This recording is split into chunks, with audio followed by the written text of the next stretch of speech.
નગરપાલિકા દ્વારા કરોડોના ખર્ચે વડોદરા શહેરને સ્વચ્છ રાખવા માટે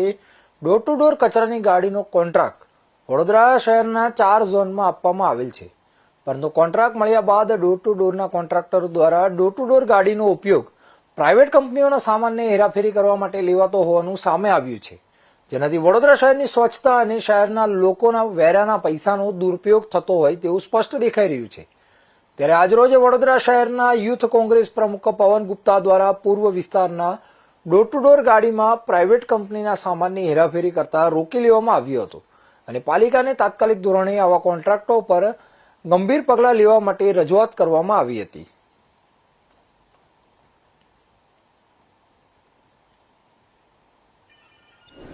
વડોદરા મહાનગરપાલિકા દ્વારા વડોદરા શહેરના જુદા જુદા વિસ્તારોમાં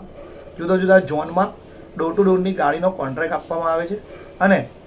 ડોર ટુ ડોરની ગાડીનું કામ વડોદરા શહેરને સ્વચ્છ રાખવાનું છે અને લોકોના ત્યાં જઈ ઘરે ઘરે જઈ કચરો ઉપાડવાનો છે. પરંતુ ડોર ટુ ડોર ગાડીઓના આડમાં કોન્ટ્રાક્ટરો દ્વારા અને ગાડીના ડ્રાઈવર દ્વારા એક મોટું કૌભાંડ ચલાવવામાં આવી રહ્યું છે.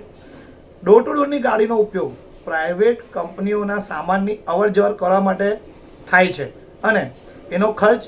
વડોદરા શહેરની જનતાના ટેક્સના રૂપિયાના ઉપર પડે છે. ત્યારે અમારી પાલિકામાં એવી માંગ છે કે આવા કોન્ટ્રાક્ટરો પર તાત્કાલિક ધોરણે એક્શન લેવામાં આવે, એમનો કોન્ટ્રાક્ટ રદ કરવામાં આવે અને જેટલો પણ ભારણ વડોદરા મહાનગરપાલિકાના ટેક્સ પર તિજોરી પર પડ્યો છે એ તમામે તમામ આવા કોન્ટ્રાક્ટરો પાસેથી વસૂલ કરવામાં આવે એવી જ સમાચારમાં